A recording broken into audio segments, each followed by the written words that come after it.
I want to bring to order the April 27th, 2021 regularly scheduled board meeting for the Richland 2 Board of Trustees. If I can please have a motion to go into executive session. Mr. Chair, I move that we convene an executive session for the purpose of discussing student appeals and breach of contracts. Second. Motion made by Dr. Caution Parker, seconded by Ms. Mackey. Is there any discussion? With no discussion, if we can all please hand vote. If you'll raise your right hand if you're in favor. And the motion is unanimous. We'll now convene into executive session. Want to reconvene the April 27th, 2021 regularly scheduled board meeting for the Richland 2 Board of Trustees. If I can please have a motion on the end of executive session.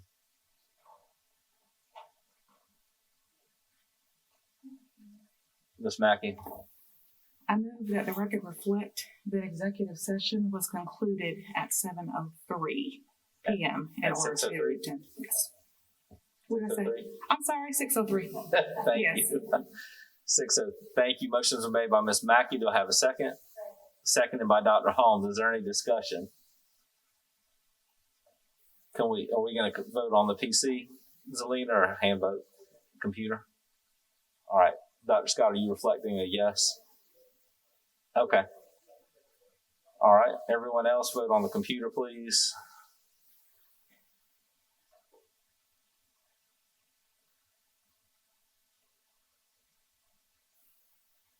And the motion passes 7-0. We'll now have the inspirational moment, Pledge of Allegiance. Ms. Mackey. Thank you, Mr. Chair. Tonight's inspirational moment will be delivered by none other than our Richland 2 registrar, Mr. Roger Wiley, who has served as registrar in the district for 16 years. But a little about him: he is a native of Cincinnati, Ohio, one of 6 siblings. I don't know where he falls in that lineup, but married to Lisa Wiley, who's a chorus teacher at Summit Parkway. So we thank both of you all for contributing to being part of the Richland 2 family. Father of 3 girls, played football for South Carolina State University, and a brief experience with the New York Jets. I like fun facts like that. No, yeah, I can see it now. Undergraduate degree from Benedict, Master of Education from USC, so HBCU love and Gamecocks, so I'm here for it. He's worked in Richland 1 and Richland 2, a teacher for 6 years and a principal for 12 years, right here in District 2 at Bethel Hanbury, and Director of Academic Programs for 5 years, and of course you've been the registrar for 16. And the fun stuff: been a football coach at Lower Richland, basketball coach at Hopkins Middle, Lower Richland, and this is the part that I hear that you were a legend at, but I didn't know. But you are quite a name in the AAU community, girls basketball coach and director for over 22 years. And so that's really cool to learn fun facts like that about people, although I've heard that you are quite well known in the AAU community. And just on a personal note, I appreciate your professionalism with what you do. And whether you know it or not, you are an ambassador of kindness and graciousness in this district. And it's always a pleasure working with you and the way that you work with our families. And I so appreciate you. He was actually one of the recipients for Richland 2's Black History Month program recipients. And it was nice watching your video and hearing some of these fun facts and being able to learn more. So it piqued my interest to hear a little something from you. So congratulations for that award, and thank you for being kind enough to be here this evening. I so appreciate it. Well, thank you. Without further ado. Thank you. Is it okay if I take your mask off? You're fine. You're fine. All right. Well, good evening, Chairman Manning, board members, and Dr. Davis. I want to take this opportunity to personally thank all of our board members for the work that you do for the Richland 2 community. Given the complexity and intensity of many of the issues that you work with, I believe that it is forgotten by many that most of the work you do in our community is largely voluntary and done not for personal gain, but for the benefit of our community. So I thank you very much. Volunteerism has proven to be valuable to our community in so many ways that contribute to making our community strong and a better place to live. Not only is volunteering great for the community, but it works wonders for building self-esteem and social skills, building a community of friends and colleagues, and attributing to areas directly affecting the health and safety of a community.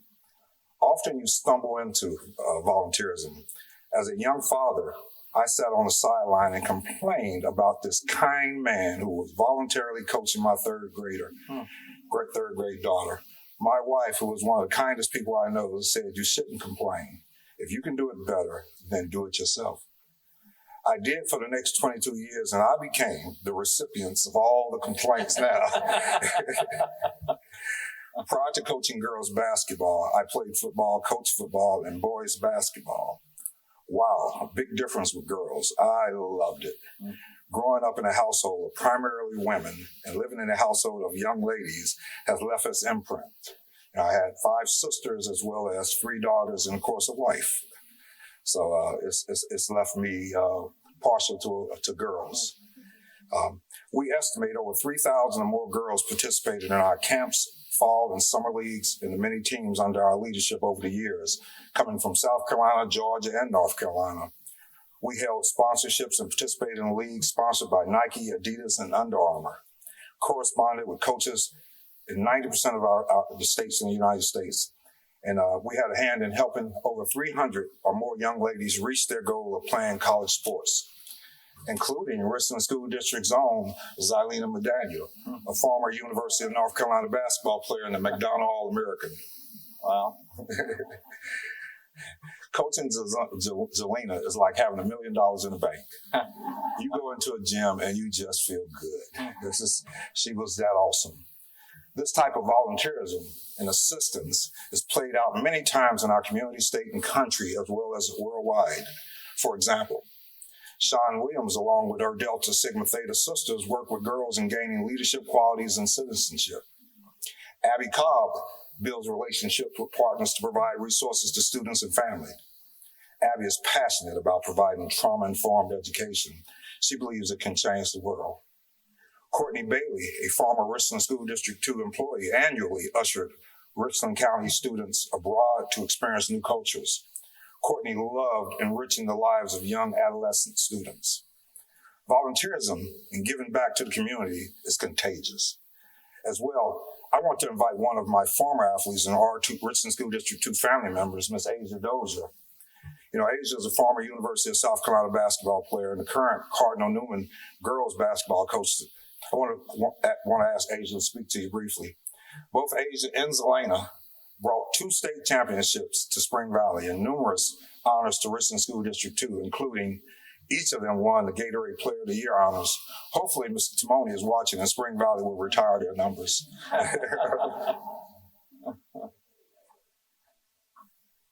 Good evening, everyone. I appreciate, I'm a little hoarse, just got back from an AAU tournament, so did a lot of yelling this past weekend. I appreciate you all having me. I appreciate Coach Wiley asking me to be here, and I didn't hesitate for a second when he asked me to come speak about volunteering and the influence that AAU and his coaching and everything had on me, wanting to take on the position and the opportunity and fulfill a role in the need in our community. Being a hometown kid, coming up in the organization that I came up in, had a huge impact on me in ways that I never could have imagined. It helped me build relationships in the community that still exist today and are still serving me today and allowing me to do other things for other people just because of the relationships in which I had and the things that people were willing to do for me. Coach Wiley, he said it long after his daughters stopped playing, he continued to coach. And I think that he had many daughters after that come up through his program, me being one of them, Zylena being another.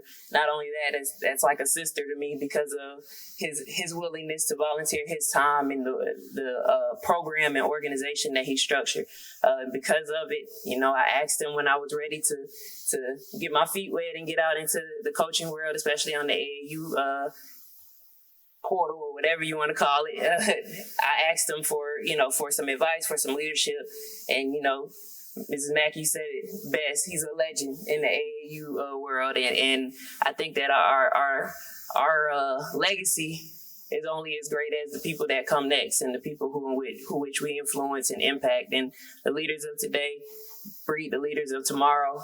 He's definitely been one of the most influential people in my life as far as coaching and wanting to be involved. And I aspire to do the same and hopefully will have the opportunity to introduce one of my players one day and allow them to speak the same story as far as what my legacy is. So I can't speak enough about him and what he does for our community, but specifically what he's done for girls basketball in the state of South Carolina and the influence he had on my success in my career and my ongoing success in whatever field. And I wish to continue on. Thank you. Appreciate y'all for your time.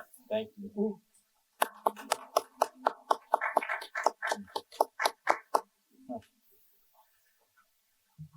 You know, as I said, volunteerism is contagious. Yeah.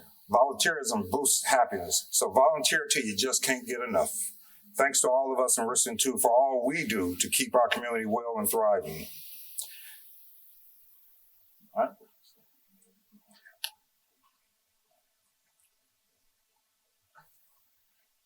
I pledge allegiance to the flag of the United States of America and to the republic for which it stands, one nation, under God, indivisible, with liberty and justice for all. Thank you again.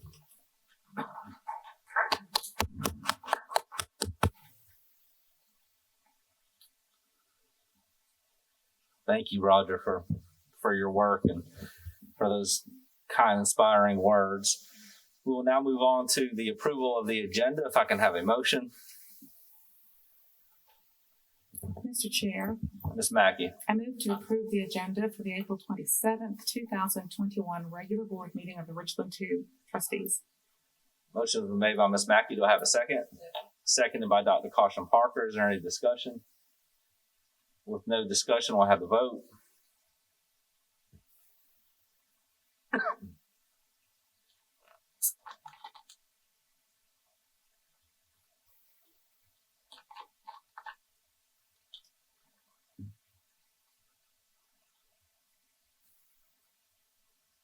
Motion passes 6 yes, 1 no. We will now have a motion for the approval of the consent agenda.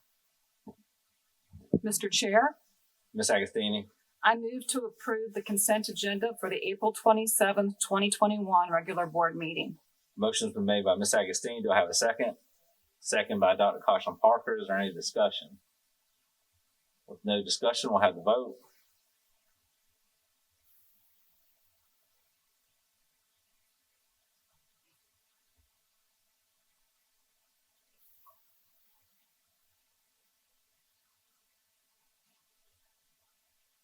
Motion passes unanimously. Next, we have public participation. I have no one signed up at this time, so we will move on to executive session item 7.1, student appeals, if I can have a motion. Mr. Chair, Ms. Agostini. first of all, I'd like to separate these. And for student number 1, I would like to make the motion that student number 1 attend Blythewood Academy for the remainder of the school year. Motion's been made by Ms. Agostini. Do I have a second?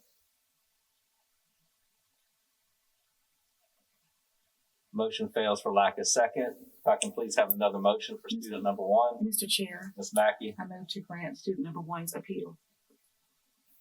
Okay. Good. Strict probation. Okay. And back to. Okay. Student number 1, strict probation. Do I have a second? Seconded by Dr. Caution Parker. Is there any discussion? All right. With no discussion, we'll have a vote. Okay.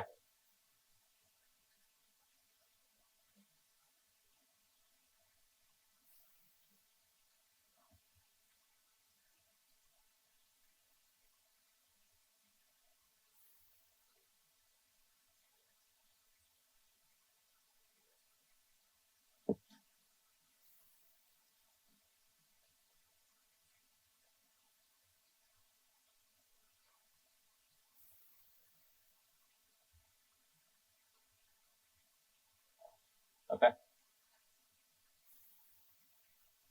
Can you change the motion to say to uphold, grant the appeal with strict probation?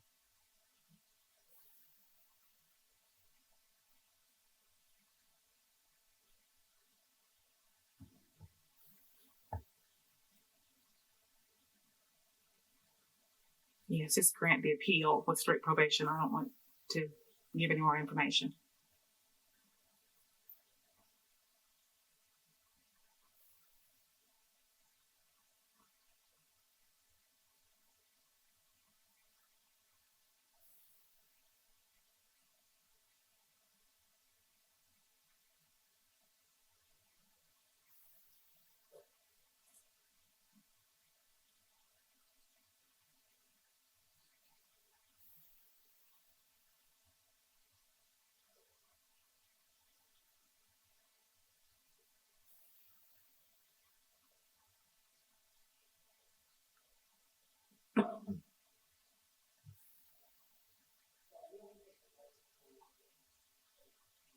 Is there a way for us to just X out of our votes without actually voting?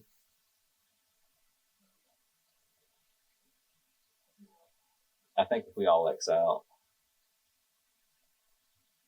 No, it came back.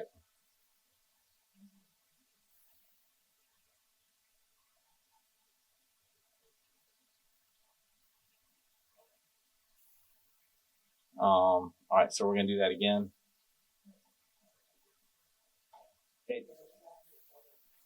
Okay, to grant the appeal with strict probation for student one. Okay. All right. Yes.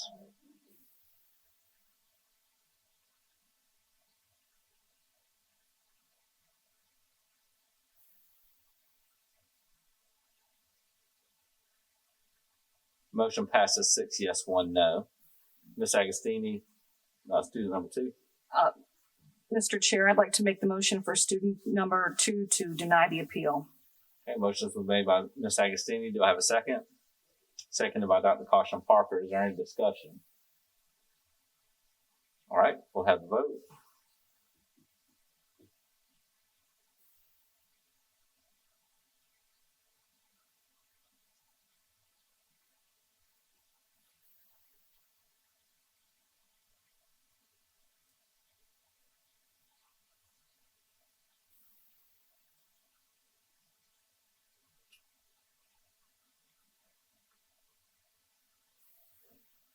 Celine.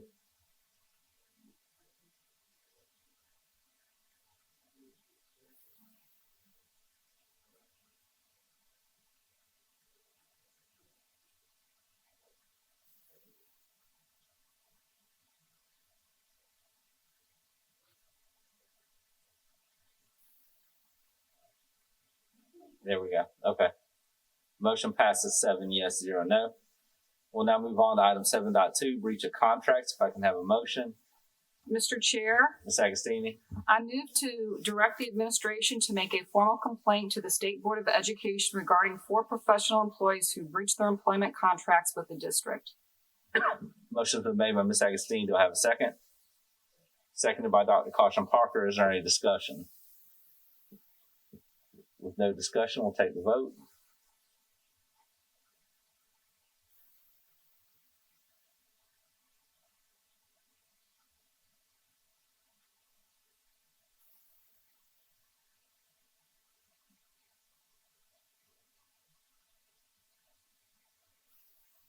Motion passes unanimously 7 yes. Next, item 7.3, there's no need for. There was nothing else discussed in executive session. Item 8.1, recommendation to temporarily suspend policy BE board meetings. Dr. Davis. Thank you, Mr. Chair. Mr. Chair, members of the board, we're asking for a motion to suspend the requirement defined in policy BE board meetings to hold a regular board meeting on the second Tuesday of each month for the month of June, June 2021, and cancel the June 8th, 2021 regular scheduled board meeting. All right, if I can have a motion. Mr. Chair, Yes, Ms. Mackey. I move to temporarily suspend policy BE board meeting. Okay. Motion was made by Ms. Mackey. Do I have a second? Seconded by, who's that? Dr. Holmes. Is there any discussion? Mr. Chair? Yes, Ms. Agostini. Yep. I would just like to discuss the issue, and perhaps, first of all, can we tell the public why we're doing this? the recommendation from staff to suspend the second meeting in June Yes. is, Dr. Davis. Sure. On June 8th, we have graduations scheduled. So we would have to have graduations and a school board meeting on the same day. We feel that rescheduling it for the following week would not be necessary. We believe that we can accomplish all of the board's business on the last meeting of June that's already currently scheduled. I believe it's scheduled for June the 28th. Thank you. And as a reminder to board members and the public, we had originally planned to hold graduations at the Coliseum, and USC unfortunately was not able to accommodate that after we had originally scheduled it because of issues with it being a COVID site for vaccinations. And therefore we had to revert back to us having graduations at the Spring Valley Stadium like we did last year. And so it was something that came up under short notice with scheduling to accomplish graduations and therefore created a conflict. Mr. Chair. Ms. Agostini? Thank you. And I appreciate all that of what's been said. And I, also appreciate the need, but as scheduling a board meeting is a board issue, I just would have preferred that, that there would have been professional courtesy from administration to let board members know prior to sending out an email that it was all switched. I found out when I was going through my calendar that there was a conflict and sent you and our superintendent an email, but it would have been nice to have, had some type of conversation prior to receiving that. Thank you. All right. Is there any further discussion? All right, we'll take the vote.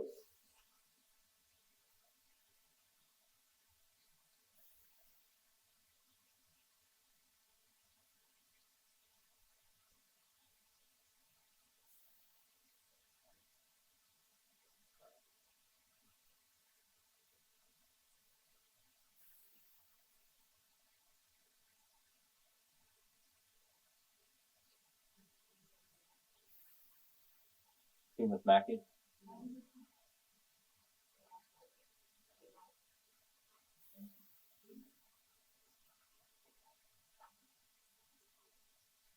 Motion passes unanimously. Next, we have new business, no action. Dr. Davis, Superintendent, highlights. Thank you, Mr. Chair.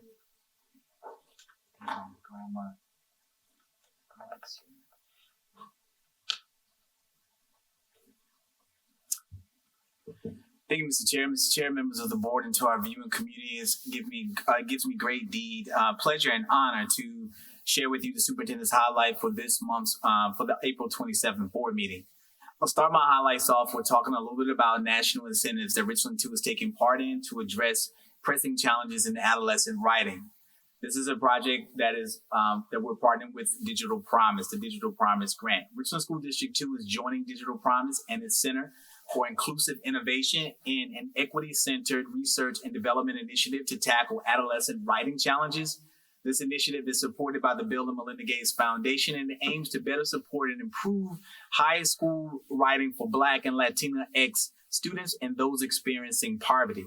Richland 2 was selected from a competitive pool of applicants from the League of Innovative Schools, a national coalition of forward-thinking K-12 school districts organized by Digital Promise. Our selection was based on the district's dedication to improving adolescent writing opportunities, strong community connections, and demonstrated commitment to diversity, equity, and inclusion.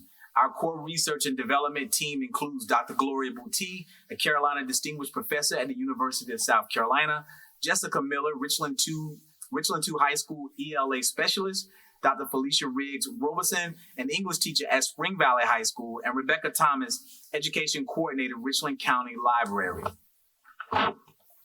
Starting in May, teachers and students at Ridgeview High School and Spring Valley High School will contribute to the process alongside parents and community members. 11 students from Ridgeview High School, Spring Valley High School, and Westwood High School participated in the C Summit this past weekend. If you're wondering what a C Summit is, it's the Students for Equitable Education Summit, a national social justice summit envisioned and led by students from districts across the country. Richland 2 was one of 9 districts from California to New York participating in this event that was hosted virtually by Digital Promise. The vision of the C Summit is to create a movement to encourage educators to continue to move the needle on ensuring all students are receiving an education that will prepare them for their future. SOAR, our summer opportunity for academic readiness. Richland 2 is planning to offer SOAR, a free in-person extended learning camp. The elementary SOAR program will offer full-day classes starting Monday, June 21st, and ending on Tuesday, July 20th. The middle and high school program will offer half-day classes starting Monday, June 21, and ending Thursday, July 22nd. Exact start and end times will be determined after transportation logistics are finalized. SOAR is separate from the Read to Succeed summer reading camp offered by the districts each summer. It is separate from the traditional summer school for middle and high school students who need summer school to be promoted to the next grade level. Students cannot participate in both. And SOAR is separate from the special education extended school year services that are offered each summer. However, some special education students will have the option of attending both SOAR and extended school year services. Our 5K enrollment. Early registration for kindergarten is underway. Please visit the Richland 2 website, which is at richland2.org, to begin registering your child. Early registration for kindergarten is now through June the 11th. Children must be 5 years old on or before September 1st, 2021 to apply for the 2021-2022 school year. Rice Creek Elementary student Alana Inez Wilson was nominated to compete in the 36th annual Stellar Gospel Music Awards. Elena, who uses the stage name Elena Inez, is a 4th grader at Rice Creek. She was in the finals for the Youth Project of the Year for her album, Child of the King. Elena's parents work in Richland 2. Sean Johnson is an interventionist at Rice Creek, and Laura Johnson is a substitute teacher. Winners will be announced at a date later to be determined. Our state and national student council awards. The National Student Council is recognizing student councils at Blythewood, Richland Northeast, Ridgeview, and Westwood High Schools for their exemplary record of leadership, service, and activities to serve to improve the school and community. Blythewood and Richland Northeast earned a National Council of Excellence Award. Ridgeview and Westwood were named as 2021 National Gold Councils of Excellence. At the state conference in March, the South Carolina Association of Student Councils presented Richland Northeast, Ridgeview, Spring Valley, and Westwood High Schools with an Honor Council Gold Award. Blythewood received the Merit Silver Council Award. Richland 2 Early College. 4 short years ago, a group of 20 Richland 2 students began high school and college at the same time. They enrolled in the Richland 2 Abbott Early College, housed at Ridgeview High School. Now these students will soon have high school diplomas and college degrees. The students participated in the partnership the district has with the University of South Carolina in Sumter. A graduation and courting recognition ceremony was held last week at Ridgeview. Hats off to Jeffrey McMickens, our Abbott site coordinator, for the 100% graduation rate for the first cohort of students. Next month, the students will each receive an associate's degree in arts from the University of South Carolina Sumter. This partnership covered 2 years of tuition for each student, valued at over $25,000 per student, over $507,000 collectively. The Richland 2 Abbott Early College is open to 8th graders across Richland 2. This is an application and acceptance process. For more information can be found on the district's website, and that is 8th graders who are getting ready to go to 9th grade. So make that correct, make sure that that's understood. Our very own Angie Hill, Science Department Chair at Westwood High School, was featured this past Sunday and Monday in a new SCE TV program, the Chernobyl Events, an update at 35 years. The program recapped a brief history of the largest nuclear disaster in history, covered continuous scientific research, and looked at effects to make the contamination site safe. If you missed it, it's scheduled to be rebroadcast at 12 a.m. Friday, April 30th on ETV HD. You may want to set your DVRs for that. And poetry and art competitions. Several Richland 2 students are state winners in the National Career Development Association's 55th annual poetry and art contest. The contest theme is My Future Career. Imagine the possibilities. Rich Creek Elementary School Kindergarten Kennedy Cooper won the first place art award. Summit Parkway Middle School 7th grader Marcela Gonzalez received the first place award in poetry and the first place in art. Blythewood High School senior Cora Weems received the first place poetry award, and Blythewood High School sophomore Darren Berry received the third place art award. All 4 students will learn in May if their entries have won national awards. Please join me in congratulating these students and all others on their accomplishments for this year. Thank you. Thank you very much. Yes, sir. Next, we'll move on to item 9.2, report on the Jewel research data. Dr. Davis. Thank you, Mr. Chair. Mr. Chair, coming before us to give us an update or report on the Jewel litigation will be our CFO, our Senior Chief CFO, Dr. Harry Malley. Dr. Malley.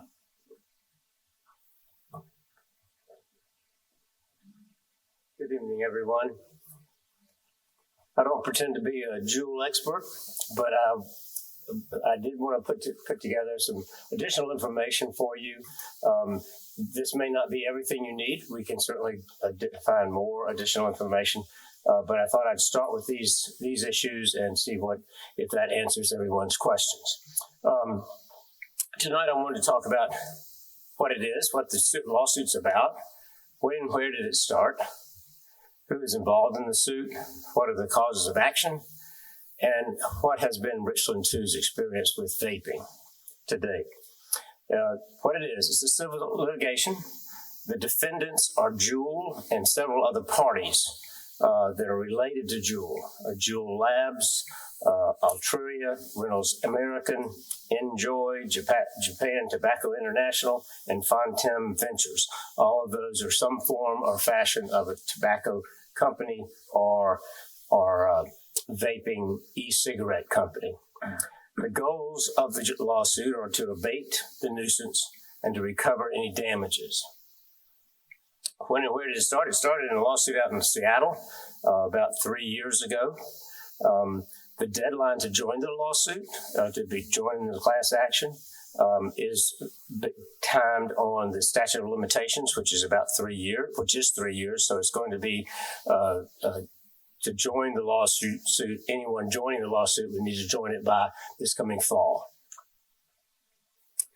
Who's involved in the lawsuit? It covers across the country. Oh, am I not doing my job? Thank you. It takes a village.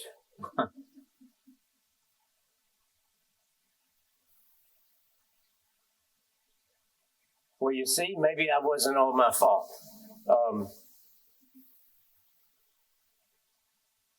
I think.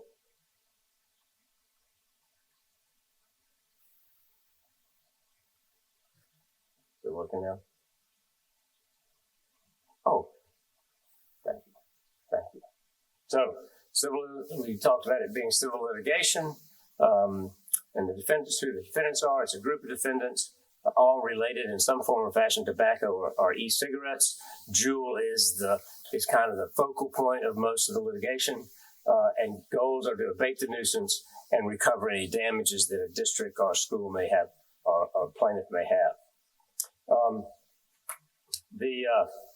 When did it start? I mentioned that it's back in Seattle, Washington, and it started back in 2008. And again, the deadline for anyone to join the class action lawsuit is based on the statute of limitations, and that's 3 years. So it's the fall of 2021. Those involved in the lawsuit, it's a national lawsuit. Anyone can join the lawsuit. It's a class action.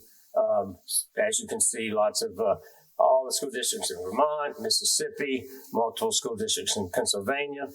We thought that you might be most interested in who in South Carolina, because all those other states are important, but it seems to be what we really care about is what's going on in South Carolina. And so there have been 6 that have already joined the lawsuit. As you can see, Charleston, Greenville, Berkeley, Anderson 3, Pickens, and Lexington 1. Apparently there's still 4 that are in the process of filing: Anderson 1, Cherokee, Orangeburg, and Chesterfield. And then there's still several districts who have considered it and are thinking about it but have not taken any action yet.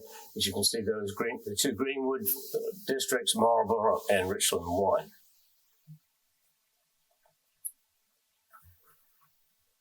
What are the charges? The primary cause of action, I mean, what have they done wrong, and why do we have a lawsuit? As you can see, the argument is that Jewel has created a harmful, indecent, and offensive condition that obstructs the free use of property and resources and interferes with enjoyment of same. That's, to me, some lawyer wrote that. If you ask me, Jewel's actions and omissions have caused an unreasonable and substantial interference with educational environments that is ongoing and continuing. That's a little bit clearer. School districts did not consent to Jewel's conduct and have been harmed by it, and Jewel's conduct was willful and knowing. I think there's a lot of information out there on what the issues are with Jewel in particular. Jewel's has you can find this on other research, but Jewel is one of the primary makers of the vaping e-cigarette that kind of looks like a UBS thumb drive, and they're the largest producer. All of their products contain nicotine. All e-cigarettes do not, but they found that Jewel's have they say that the Jewel, one little machine, one little e-cigarette of Jewel's has the same nicotine as a pack of 20 cigarettes. And they also found that 2/3 of the users of Jewel between the ages of 16 and 24, 2/3 of them did not know that it contained nicotine. Nicotine is addictive, as you know, but it can hamper the development of an adolescent brain until the brain is fully functional, and that's usually around the early 20s. So some of the issues related to e-smoking, e-cigarettes to begin with, are those kind of issues, and Jewel is kind of the leader of the pack. They also produce and sold multiple flavors that are attractive to younger kids, sweet tasting, bubblegum flavored, that kind of thing, that were clearly are argued to be clearly there to entice younger vapors, younger users. And so in Richland 2, to give you an idea of what the incidence has been here, we put together the last 6 years of data for vaping and tobacco instances compiled by our discipline folks. And as you can see, vaping has not been that, the incidences have not been that high. It grew considerably up through 2018, 19, tapered off some, and of course this year is far less. And then tobacco, we've had a decline as well in terms of the instances. One of the key things and criticisms about, or concerns about Jewel and e-cigarettes in particular, is that they are harder to see and determine that they're being used. You can't smell them as much. They don't put out any cigarette smoke or anything, so that's one of the big concerns. That's a very superficial review, but I'll be glad to answer any questions and or do additional research if you'd like. All right, Dr. Scott.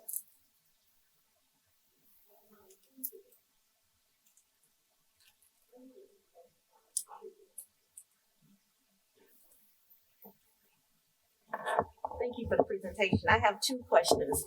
One is just looking at this presentation on this page here, I noticed that at one point we were low and then we increased, and now we're extremely low. What do you say would have contributed to the numbers being so low now? That's probably the answer by someone in the schools better than I can, but I would imagine that our protocols with 6 foot spacing, our reduction in the actual class participation in school, where we had a hybrid system where students were on the campus 4 or 5 days a week and weren't on the campus all at the same time, I would imagine that probably led to the decline, in particular the 2021 school year, that the students are just not there as much, and that probably has led to that decline. Okay, and my second question is, I know that there have been so many school districts who have joined and some who are considering, and I know we're one of them. But I'm just wondering, I know we will not have a money value on if this lawsuit is won, but have we gotten together and maybe decided how we would use the funds if we got something, just being proactive? So you could come back and say, okay, we know we're not sure how much money we will receive, but for an example, if we got under 5,000, this is what we plan to do if we receive 10,000. So have we gotten any proactive plans in place in case we join this, and how the money will be utilized? No, ma'am, I know I have not done that.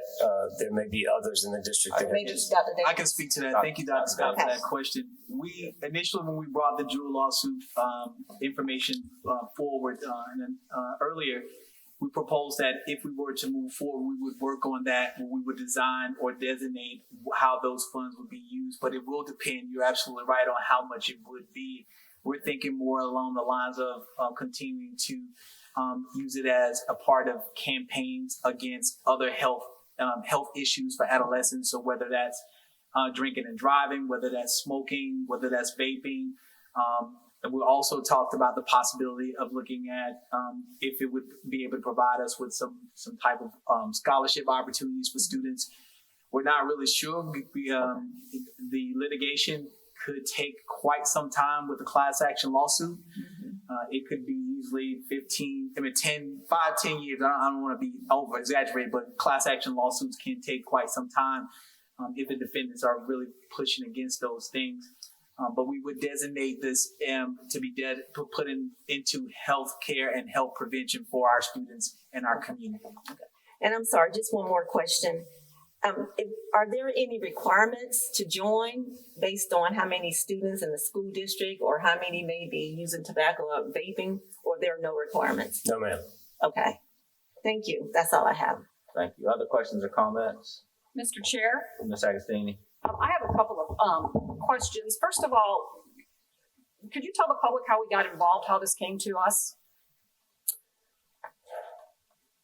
I'm trying to remember. And Molly, I would say, I'd like to speak to that. This came to us through multiple avenues. So I first asked the district about it when I saw that Lexington 1 had joined the Jewel lawsuit, and there were discussions there. I've had legislators call me and ask us if we were considering joining this lawsuit or not. And there's been several other, and I can't state them all, but it's come through several avenues to us that there was an opportunity to be part of this lawsuit, not through a single channel. Okay, so it didn't come from, for example, Mr. Smith, our Chief Administrative Services Officer, who said that it was a problem. It was other people soliciting us to support this class action lawsuit. It was brought to us as an opportunity. We determined that we do have somewhat of an issue, and that there would be an advantage to us to join this and along with other districts to both support them and for us to help prevent this to be an issue before it got to be a problem. I just still struggle with this because, you know, when I look at the 70 students, and I've gone back and looked at the data from students that have been expelled or had in-school suspension or out-of-school suspension, 70 students does not alarm me. And to me, say that there's a crisis within our district. Again, I do agree that it's very hard to tell. My children have told me you don't know when kids are vaping. I don't disagree that it might be a problem, but it doesn't appear to me that it's been a problem in our district. What are the consequences that these 70 children have received when they've been caught vaping? That I don't know. We can find out, but We follow the code of conduct that is instituted in our schools and our school district, and it aligns with smoking. So it's equivalent to smoking. I can't speak specifically to the consequence for smoking, but whatever the consequence for smoking is, tobacco, cigarettes, then the vaping will fall under smoking. So that may range from anywhere between a detention to a suspension, whether it's a first offense, second offense. There's a progressive discipline model that we have instituted, that we have implemented in our school district. Well, thank you. I appreciate that. I'm just going to once again state my opinion. I look at the numbers up here. I don't argue that it's not a problem. I'm not sure that it's a problem within our district. And when you look at 70 students in 1 year We've got, I believe, 7 middle schools, 5 high schools. You divide that by, it's 5 per month. Is that worth our time getting involved in a class action lawsuit when we're not able to show our damages? Thank you. Ms. McIntyre. Dr. Miley, just to state that our financial involvement in this lawsuit would be what? I mean, it's a class action lawsuit. I know the answer. I'm just wanted you to state publicly that there's no financial implication to us in Correct. with regard to district resources. This would be a law firm who's extending their resources, not the district. Is that Yes, correct? I don't want to say anything that would border on anything that needed to be discussed in executive session, but most of the other Just speaking to how a class action lawsuit works typically. class action lawsuit, you generally have no out-of-pocket cost as a part of the plaintiff group. Most of the time that I've seen, any class action lawsuit is done on a contingency basis. That is, the lawyers carry the case, they carry the expenses, and then they get a large share, usually out of the proceeds, but they also have upfront for all the costs. And so it is our understanding that most of the districts and everyone that I've talked to, they have no out-of-pocket costs for joining the class action. I'm not holding them on the line for that for specificity, but just the general. That's exactly what I was looking for. One of the things I will say is one of the benefits of having gone to of our professional development is several years ago, I know that I probably paid attention to some of these issues at a National School Board Association conference when there was information shared with us about toxic habits in schools. Tobacco use and vaping and all. This was a few years ago, and that was my first time paying attention. And some of the incidents that just because an incident's not written up doesn't mean that it's not taking place. If a person can, run there across the field and get the student written up in time. But they're talking about students' health. Your vote will be your vote ultimately this evening, but I know that this is an overarching issue about students' health. With regard to it's an addiction, with regard to an addiction per se. So I've learned a whole lot at our conferences about the habits and students and concealing and it being hard to also tie down the exact number of students who are engaged. But I know that the class action lawsuit has to do with ultimately student health and safety. Thank you, Dr. Miley. Dr. Holmes. I just wanted to say for the record, my opinion on this particular issue is that if it's not going to cost us any money to participate in this, but it can ultimately maybe bring some good to some students that are having the issue, even if it's a small population, we still, and here's the thing, when you look at the 2021 numbers, I would assume the numbers are low because we weren't in school. So that's why they're low.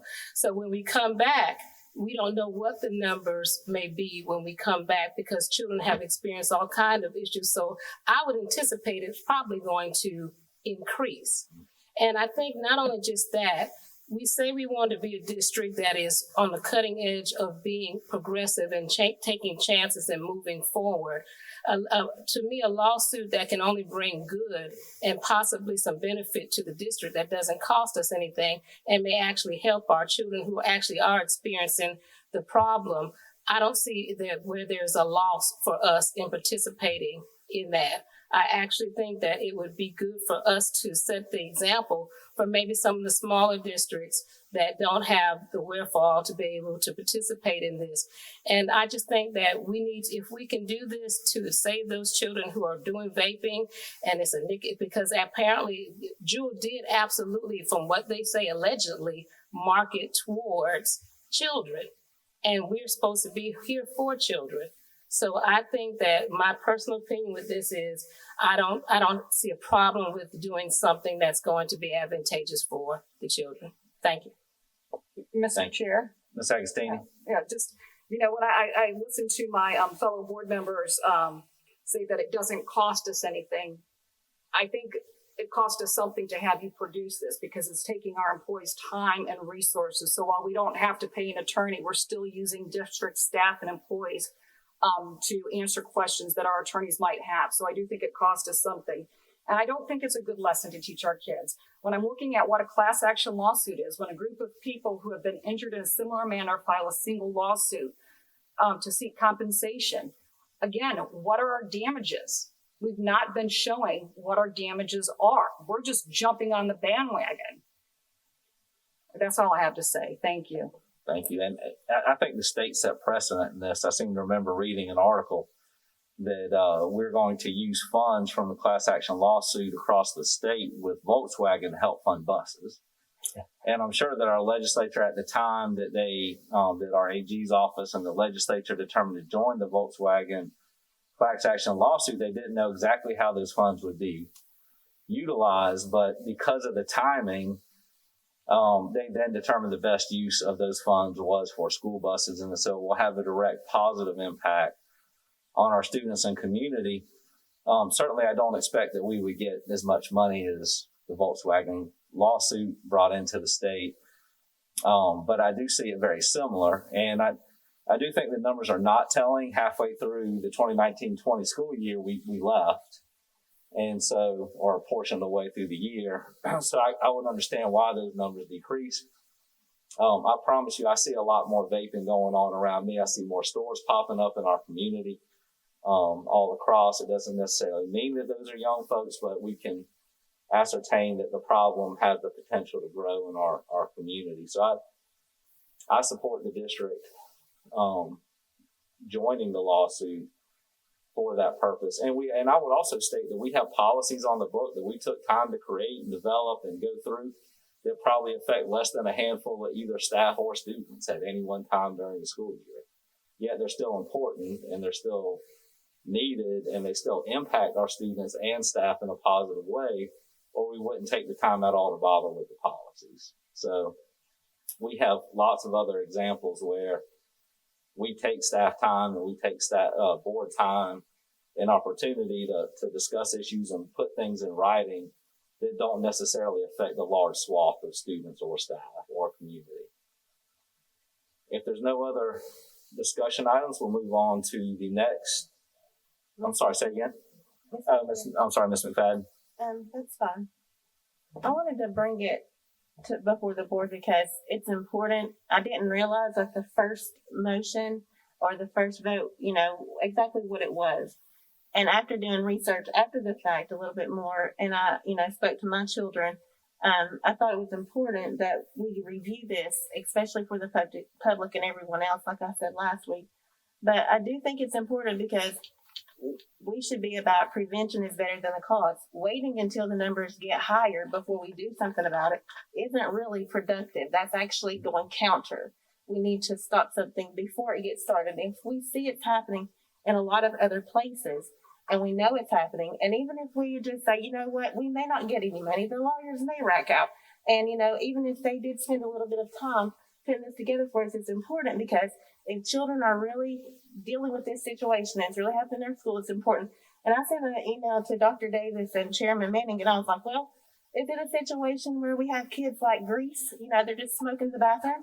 Or are our kids really having situations and issues with this? And if you think about the nicotine in one pack of cigarettes or one whole pack of cigarettes, there's 20 cigarettes in a container. It takes you about at least a day or two to get through it.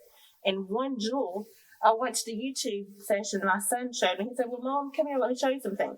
There are kids sitting in cars and they're recording it on TikTok and YouTube where they're having these vape sessions to see exactly how much smoke and blackout they can get into a car. It already doesn't produce a lot of smoke as it is, but they're having to inhale a whole lot of this in these little bitty containers that are bubblegum flavored because it fills up the car in different colors. And they're sitting there, and I'm watching these children on YouTube, and it's a game, and it's not just one YouTube, and it's not just one child. You've got like 5 kids in one car, and then there's a whole lot of them doing it. And the reason why I feel like it's important is because there is a lot of information out there.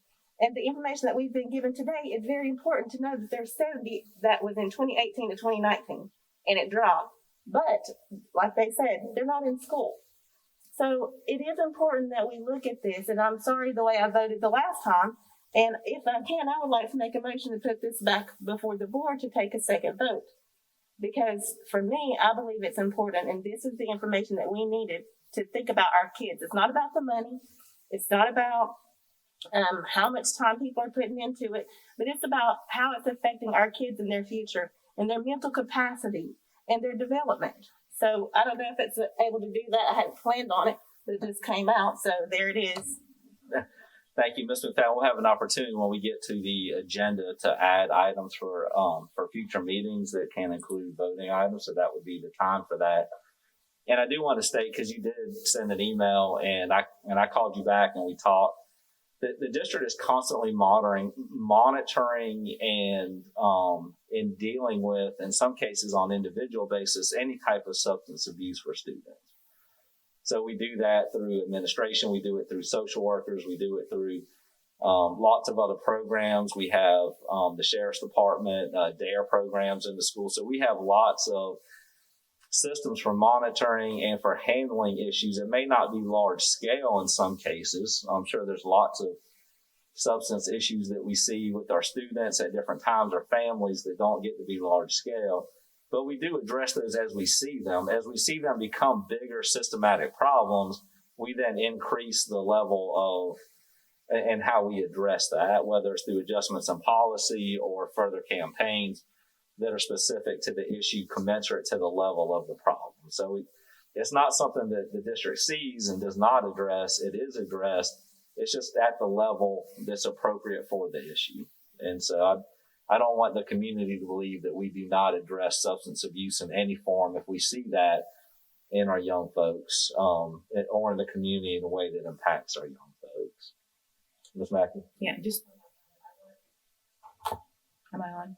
I wanted to not be dismissive of district resources, regardless of how anyone votes with regard to this. Yes, if someone asks a question, we provide information, but I don't want to pick and choose what we think is worthy of district time. There are board members who ask district personnel for stuff that takes a long time, takes a vast amount of money. It may not be 7 board members who want that, but that person deems it appropriate. And so the district utilizes those resources to get that information. There are community issues that pop up. There are emergencies, pandemic. There are lots of things that pop up that require district personnel to work on issues that are not a part of their daily agenda.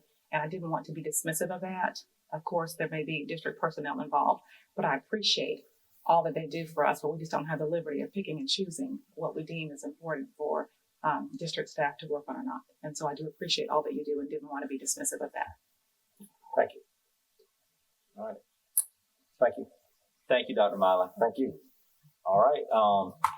Dr. Holmes, an update on our legislative priorities.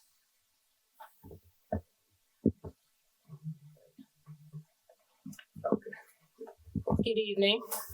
I'm going to just talk about basically 2 of them this evening because the rest of them that we've talked about for the past couple of weeks, there hasn't been any action on most of them. The first one we're going to just talk about is S704, which was signed into law by the governor on April the 23rd. Sections of that include that requires every school district to offer 5-day in-person classroom instruction to students no later than April the 26th. Require school districts to offer 5-day in-person classroom instruction for the 21-22 school year.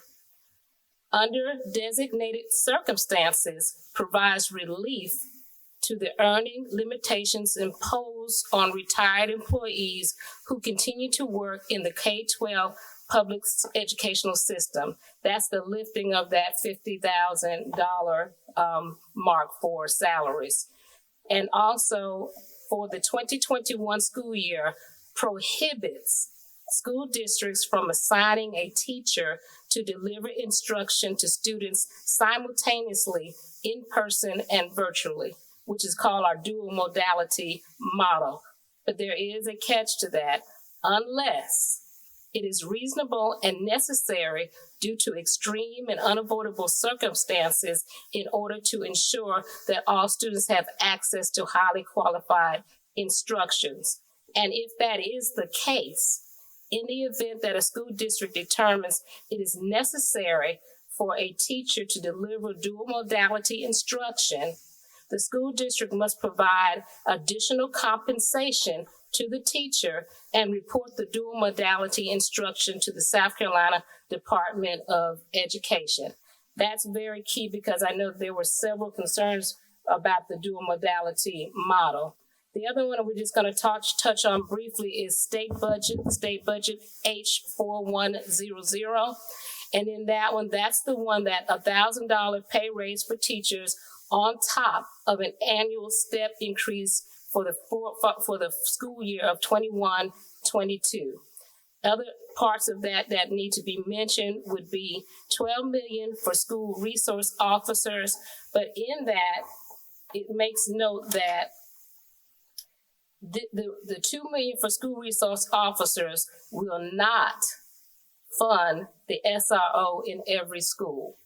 I think I wanted to make sure everybody understood that that's not enough to fund, in most cases, a resource officer in every school. Secondly, the other part of that is $4.1 million for a 5% pay raise for school bus drivers. And we all know that the state is facing a shortage of school bus drivers at this time. $5.5 million for school nurses. And with that one, there was something, let's see. Okay, and the other part was $10.2 million increase for full day K4. This will allow approximately 600 more students to be enrolled in 4K. And also, this noteworthy, this is for the upcoming 21-22 school year. The retroactive step increase for the 2021 year is already signed into law and should be received by eligible individuals by no later than June the 16th. Having said that, Mr. Chair, that concludes our legislative update. All right, thank you very much. Are there any questions or comments from other board members? Thank you. A lot of positive components for education, so glad to see some movement on that. I just wanted to thank, Mr. Chair, Dr. Holmes for our updates and keeping us in the know. And so when we do talk to legislators and people who are making these decisions, it's helpful to know specifically where we are in the process. So I certainly appreciate that. Thank you to the committee. Next, we have the multi-tiered system of support, MTSS. Dr. Davis. Thank you, Mr. Chair. Mr. Chair, members of the board, to our viewing public, we have Dr. Sean Super, who's going to share with us some information regarding our MTSS program, who's going to provide an update. And for those who are watching or listening, MTSS stands for Multi-Tiered Systems of Support. Dr. Super. Yes, sir. Thank you, Dr. Davis. That was a long walk from back down. Good evening, members of the board, Chairman Manning and Dr. Davis.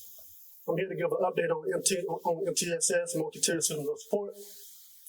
We're going to start with our Richland 2 journey. We started in 2013, and we added positions in 2016 to the elementary level, and we added positions at the middle school in 2019, and we just completed our MTSS PD with all administrators, principals, and district personnel. Quote from the PD: I just have to say thank you for today. I always enjoy your sessions and all the information that you provide that is real life and real facts to help me get better along this journey. One of the best PD sessions we've had, high school principal, and the first was assistant principal.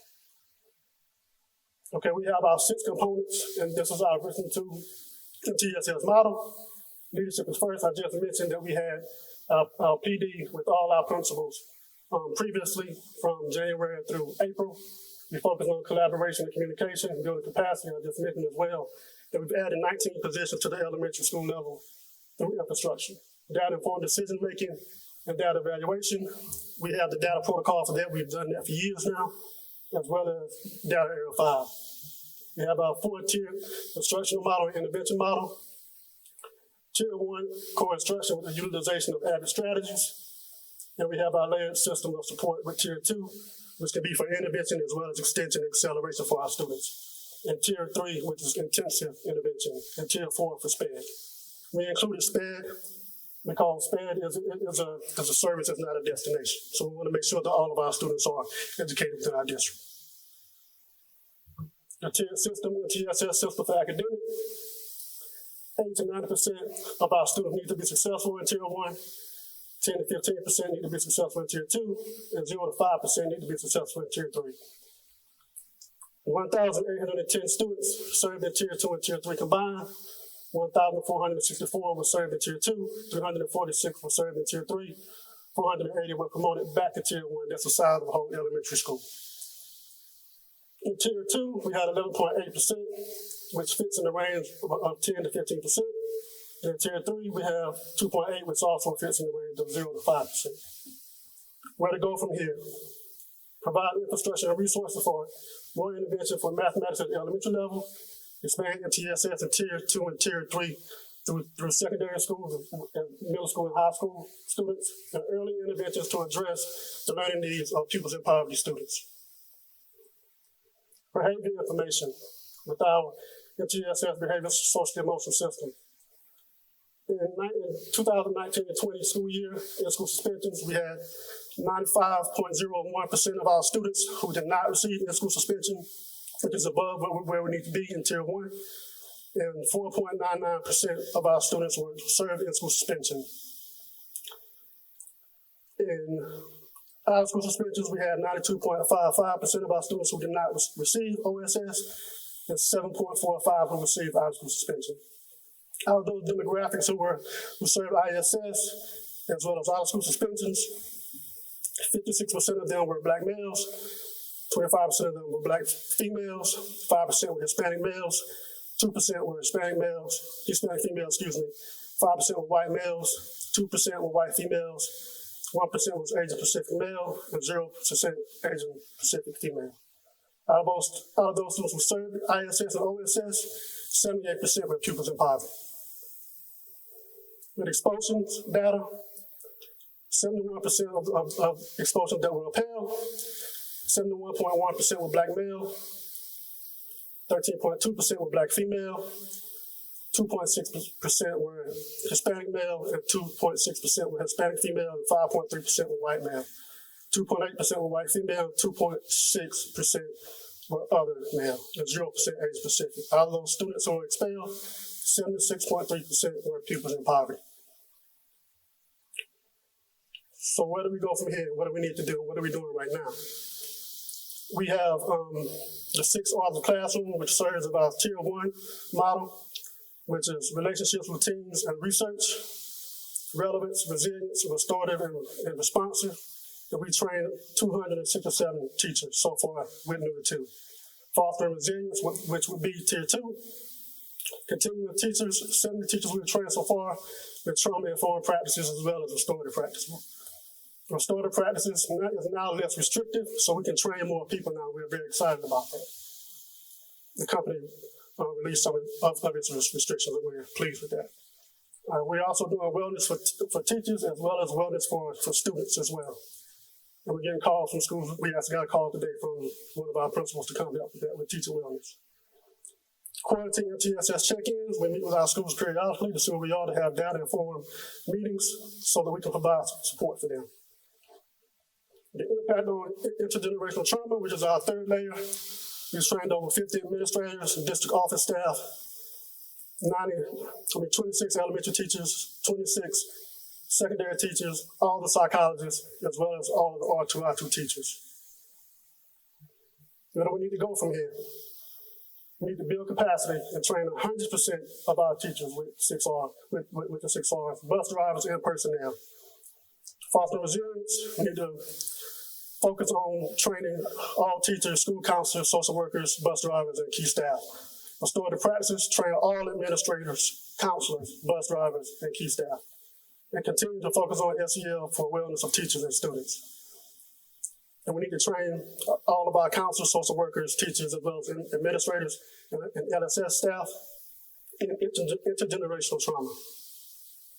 Quote from MTSS-PD with administrators: "Thank you so much for the opportunity and the time for open dialogue and a safe environment. Our conversations are meaningful and honest. This is more beneficial than you can imagine. We need to do more things like this, and now I am inspired to do more things like this with my own staff, the elementary principal. Our discussion was really good. In fact, our group has been emailing with ideas ever since." And now I'll take any questions you may have. All right, board members, comments or questions? I would just like to say I really appreciate the MTSS model. I remember when, Dr. Davis, you may remember when you were principal one time, I said, when you have all these different things, right, programs to help students, how do you prioritize and make sure that they're being best utilized and that they're getting to the right students? And some schools, have more of these programs available depending on needs. I like the framework and the escalation model. It's a way to take all those programs, make sure they're getting plugged in to the right students and the right parts of the school system at the right times. And then the multiple layers to look at it not from just one approach, but to understand it's a mix of not just behavior or not just underperformance in the subject, that sometimes those are co-related. And so I really like the model that helps us as a district better utilize all the resources we have and make sure that they are getting to the students and the portions of the district as needed appropriately. Yes, sir, absolutely. Give the kids what they need when they need it. Mr. Dr. Davis, you had I thought I saw you light on. I can. Ms. Mack?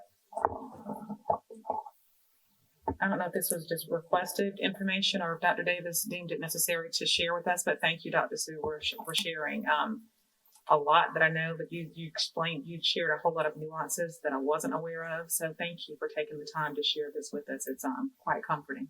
Yes, ma'am. Well, good presentation. Thank you so Thank much. you. Dr. Holmes and then Dr. Scott.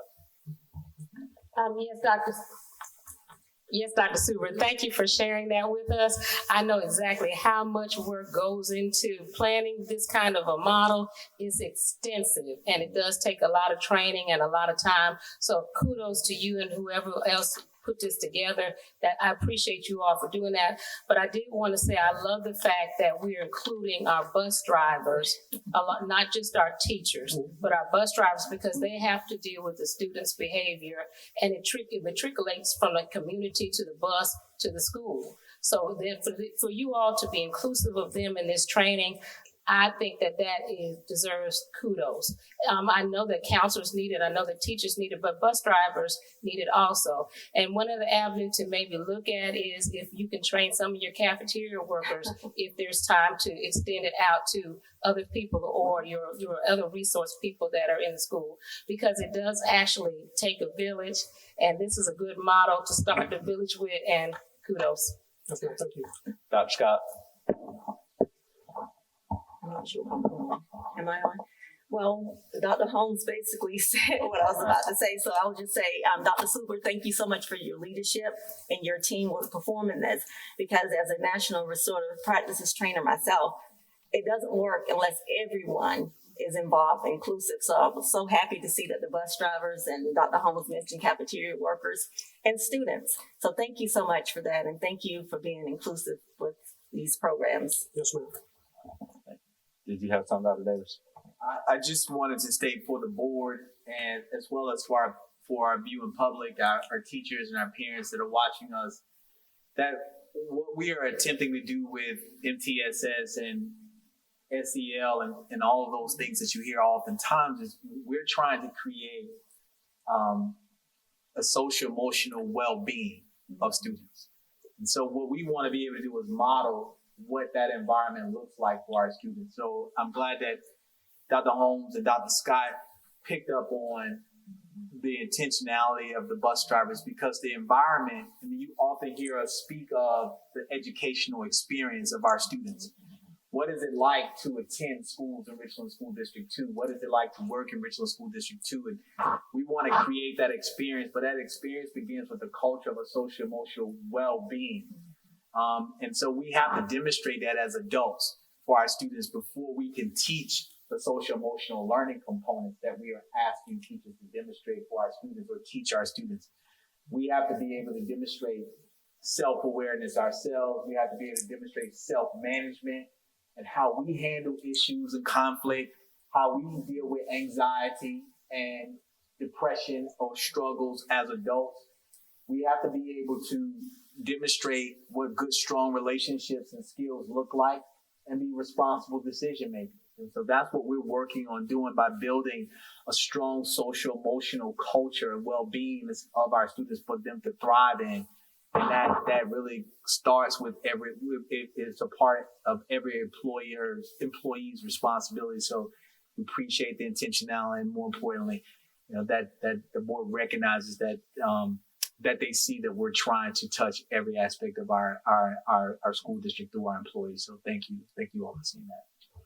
And Mr. Chair, Ms. McFadden made mention a few items ago about handling issues proactively with regard instead of just reactively. So now just it's not a question. So I appreciate the proactive approach. The proactive approach. Thank you, Dr. Suber. Thank you. Yeah. All right. Next we have item title 10.1, our draft agenda for May 11th, 2021. Dr. Davis.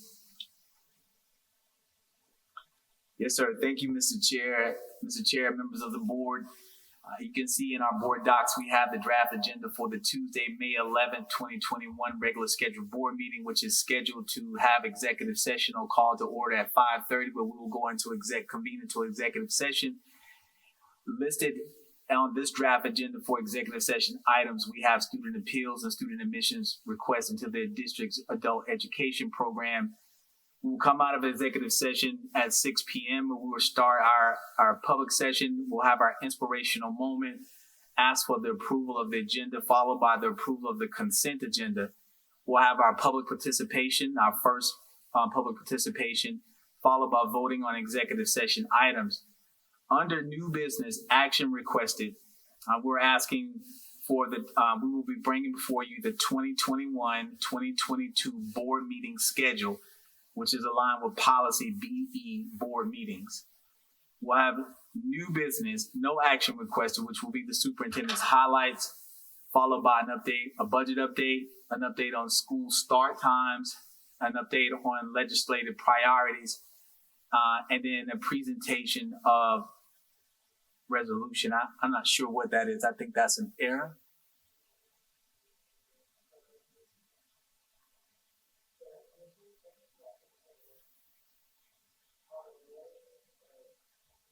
Oh, I apologize. Yes, I remember now. The resolution for the employee. There's a resolution that we have for employee. We will be doing a presentation of an employee resolution that was given.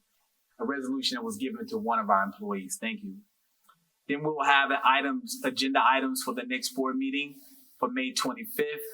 Ask for the approval of those items. Public participation number 2. We'll have our board and superintendent comments.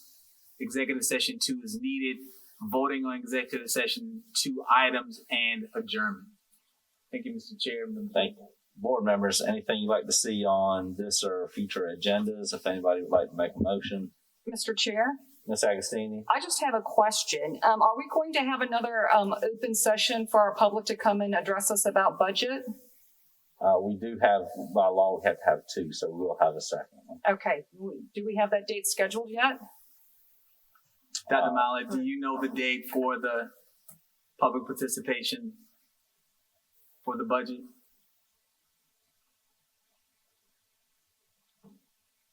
And if you don't, you can just let us know. You'll get it to us. But the answer Yeah, is that's yes, we fine will. too. I don't have it memorized, and I couldn't find my timeline. We're actually updating the timeline, and we'll provide that to you via board brief or email.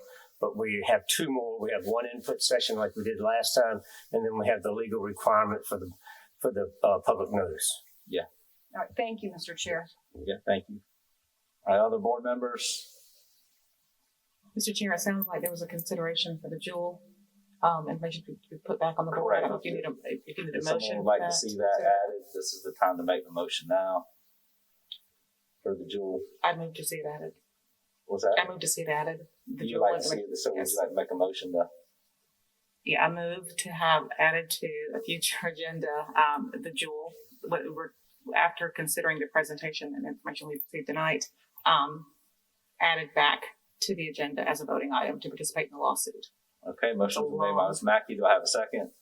Seconded by Dr. Caution Parker. Is there any discussion?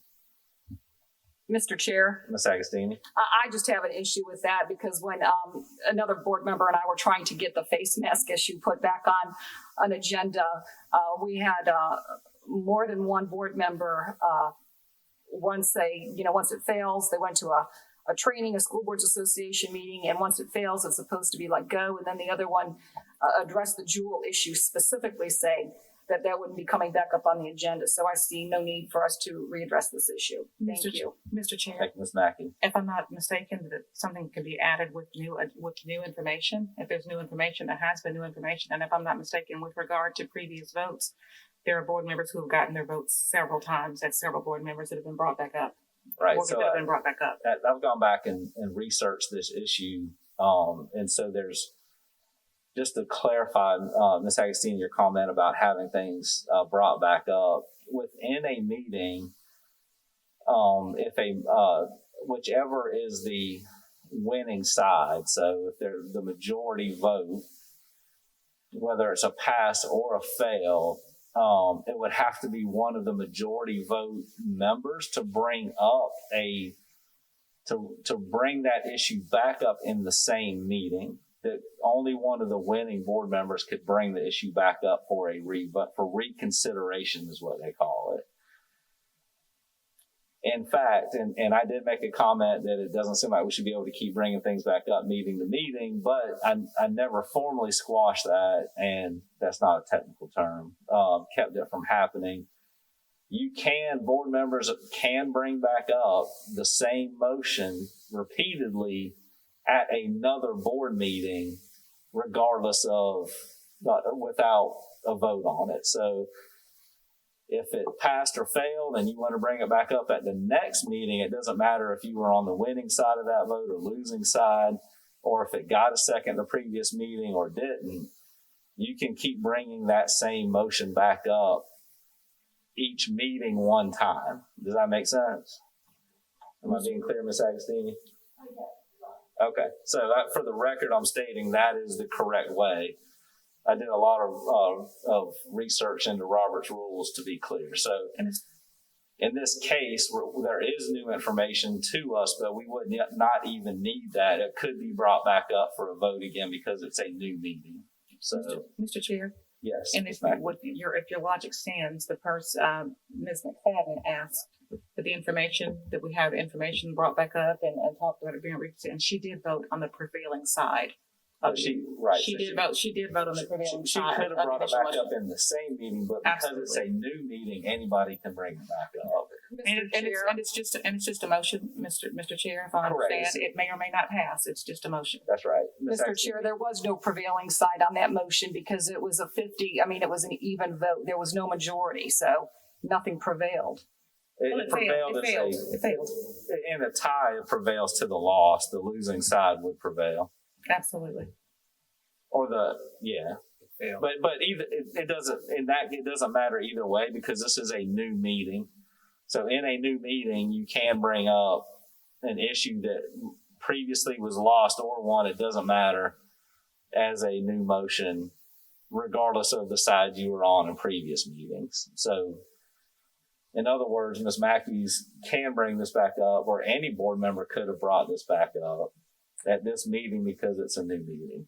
And if there is a tie, Mr. Chair, the person who makes the motion, if there is a tie, that motion fails. So those who voted against it are indeed on the prevailing side. Yes. So Ms. Mackey's made, is there further discussion on this issue?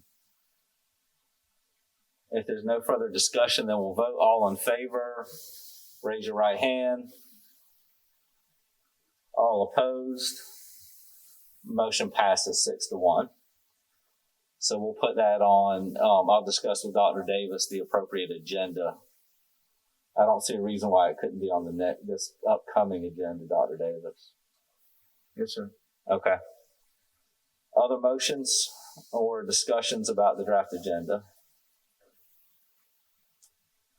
All right, so we will now move on to a vote on the agenda with the motion Ms. Mackey made, so that will be an item up for a vote on this agenda that we're voting on now.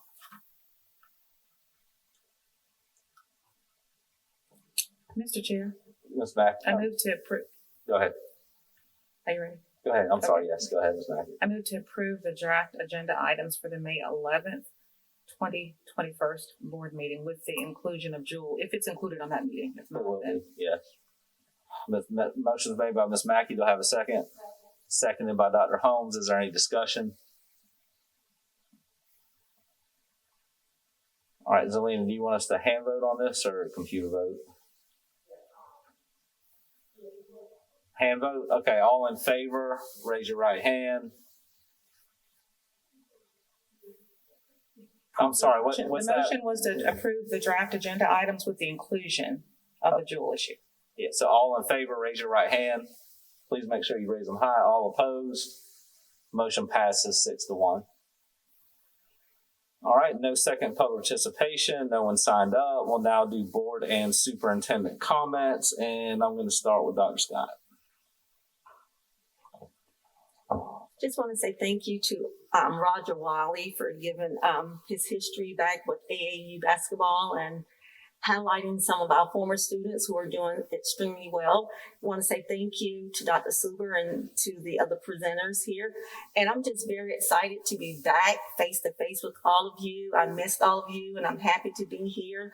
And as always, continue to wear your mask, stay safe, and I will see you in a few weeks. Thank you. All right, I'm going to mix it up today because I get bored going down the row. So I'm going to, Ms. McFadden, you're next. I just want to say thank you to everybody for the executive staff for all the work that you guys do on a consistent basis. It is a lot of reports, and I want to say thank y'all so much for everything that you do. And for my colleagues, I just appreciate y'all's time and everything that y'all do to help me whenever I call or whatever. So I appreciate it. And to our community, thank you for being diligent with us, and those who watch and keep up with everything. We appreciate you. Please reach out to us. We haven't had any board participation in a while, and we had the budget last week. So if you guys have any input, we need to know. If we don't hear from you, then we can't know.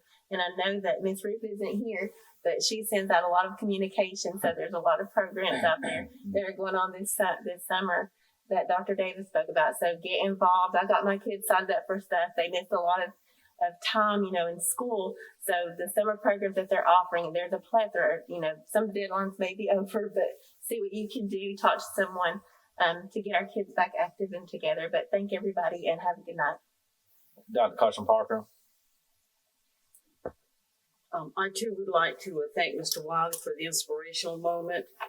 I just think he has just been outstanding in his volunteerism here, and not just in Richland too, but throughout the state of South Carolina. Having two grandsons that play with AAU and watch my poor daughter and son-in-law run from one end of the state to the other, that's a lot of work. Great superintendent highlights as usual, and I truly appreciate all the reports this evening. And I just want to make a comment about the vaccine program that we had at Westwood. That was great. I went out there Friday, and when I left the house, I told my husband I'll be back in about 30 minutes. And I think I went back about 4 hours later when I got home. I was so impressed with the organization and everything that they had set up there, and just the whole camaraderie between Richland School District 2 and Providence Hospital. It was just fantastic. Also, the early college graduate recognition program the other evening. I was very impressed and really moved by the students and by that whole recognition program. And I can say that I really wish that we had recorded the comments made by our superintendent, especially at the end. I mean, he almost received a standing ovation. It was just the whole program. Everything about it's just fantastic. And thank you very much. You and your staff. Ms. Agostini. I too want to thank Roger Wiley for inspiring these young women and developing the female athletes. As a world-class triathlete and an avid athlete my whole life, thank you so much for inspiring these young girls.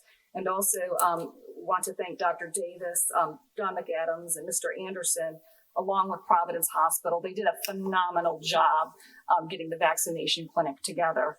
And I really appreciate that. It was a great team effort and very impressive. Thank you. Have a great night. Thank you. Ms. Mackey.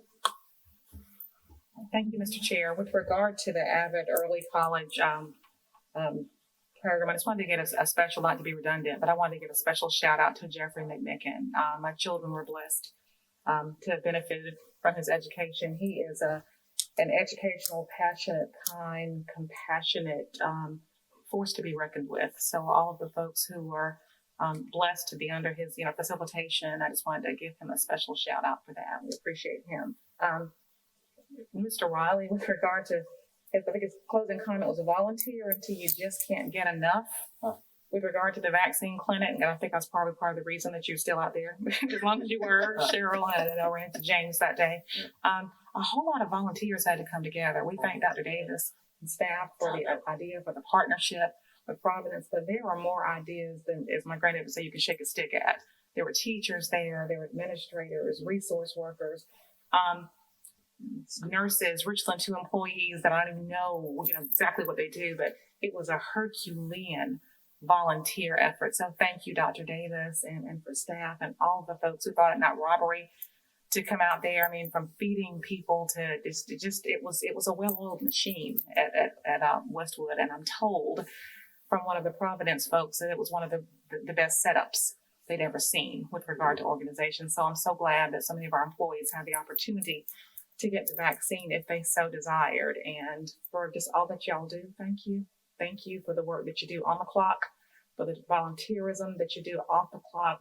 You just cannot be thanked enough, our Richland 2 family. God bless y'all and your families. Thank you, Dr. Holmes.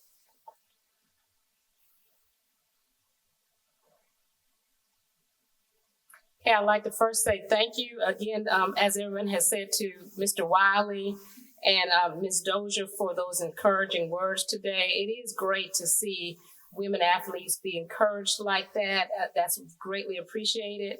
Also, the other thing that I wanted to say thank you about was definitely the early college graduate program. That was a very beautiful program. It really was.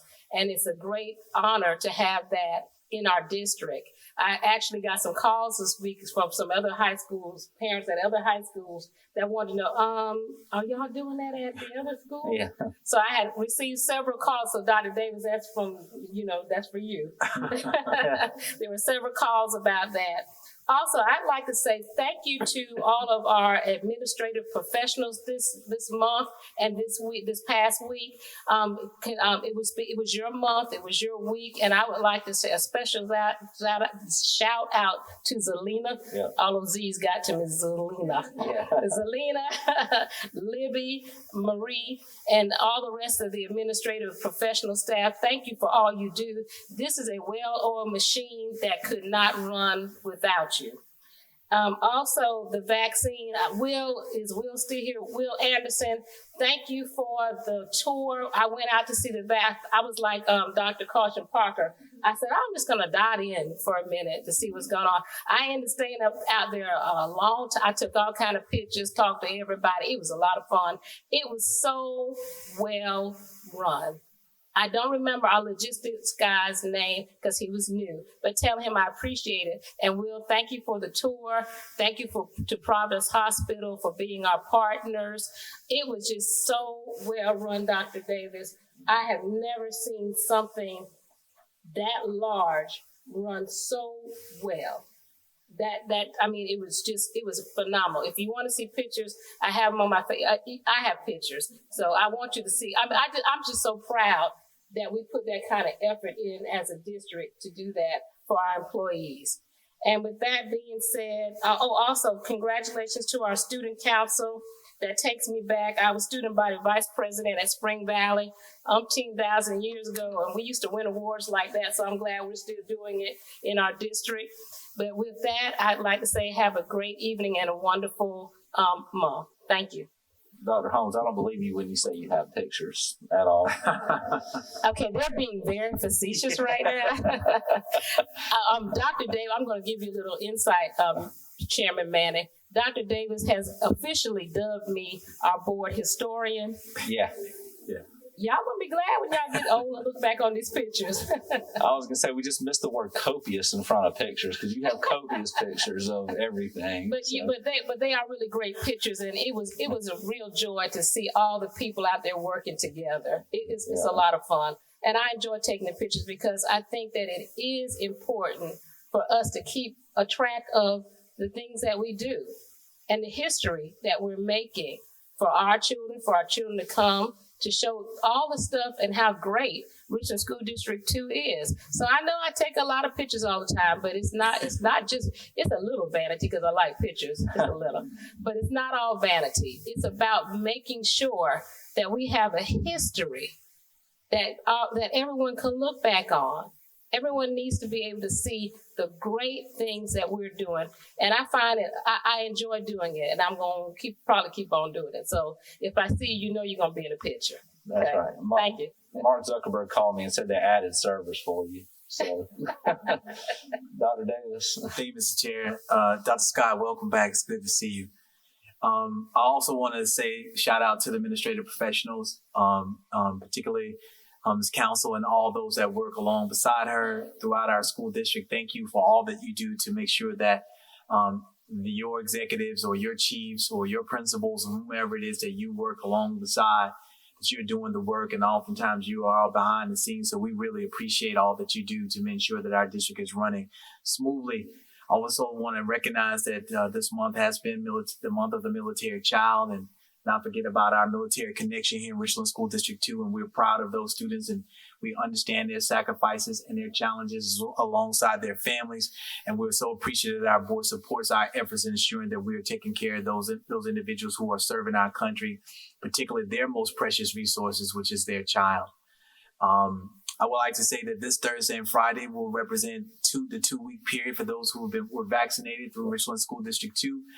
Appreciate the board being supportive of our efforts to provide the vaccine clinic to our employees. And I also want to shout out to our parents, our community. They were extremely supportive of the changes in our schedules when it came to asynchronous days to allow our employees to be vaccinated. And so they had to make additional sacrifices and change their schedules. And I can proudly say that I didn't receive one issue or concern about that. And I think our community should be recognized and applauded for supporting our teachers and our employees and us in providing them with that opportunity. Mr. Wild, I want to also congratulate you and thank you for those inspirational moments and all that you've done to inspire young ladies here in our school district across the state and nationally when it comes to AAU basketball, including Zelina, although you didn't get her to go to South Carolina. She went to North Carolina. So I don't know what type of coaching you was doing. You couldn't get her to go to South Carolina, but that's okay. You know, we forgive her for that as well. To Dr. Miley, thank you for your presentation tonight. And Dr. Suber, we really appreciate your excellent presentation and sharing with the board and with our community what we're doing with MTSS and where we're planning to go with that as well. Dr. Holmes, thank you for a very informative update when it comes to our legislative issues. These are issues that we must stay aware of and stay on top of as they do impact our students and our community in whole. And just again to the board, thank you for supporting the administration's recommendation to temporarily suspend policy BE, which will allow us to have graduations on June the 8th and not be also taxed with trying to have a appropriate graduation ceremony for our seniors and trying to have a board meeting. So we appreciate your flexibility and understanding of that. That concludes my comments, Mr. Chair. Thank you. Well, Roger, I understand why you're so good at your job now. I always wonder how you have such thick skin with what you do, and now I know. So thank you for all the volunteering that you do and the difference you make in so many lives. And I too, I got my vaccine, so I was there because I was getting stuck with the needle. I think Will was like really excited to see that. He was saying, "Don't put anything in another one; just stick them again." It was really well run. Everybody had such a great time and made such a big difference in our community. So I'm really excited to see that go off well and be part of that. And I appreciate the fact we got our school nurses to do it. I mean, it gave me a lot more comfort that I knew the person giving me my shot because it was a school nurse that I've had interactions with. So that was huge, and love our school nurses, appreciate what you do. And I'm sure you will be done with contract tracing someday. So thank you for all the work that y'all do with that. Definitely want to thank Zelina for the work that you do with us and for for Administrative Professionals Day. You help keep the glue that helps keep us together with all kinds of things behind the scene that nobody knows. And for me, it's the board calendar. If that fails, I fail. So thank you so much for keeping up with that. And I want to thank my board. It's really very happy to have all of us here in person again. And we just had such great meetings, getting a lot done. And I really appreciate the effort that we've all put into that. And doesn't mean we don't disagree on items, but it's collegial discourse, and we're getting a lot accomplished. So thank you all for all of the work that you're doing, and happy to be part of this board. With that, I will take a motion to adjourn. Move to adjourn. Ms. Mackey made the motion. Do I have a second? Seconded by Dr. Caution. I'm giving you all the seconds, Dr. Caution Parker. Dr. Caution Parker, any discussion? All in favor, raise your right hand, raise them high. Motion passes unanimously. We're now adjourned. Thank you very much.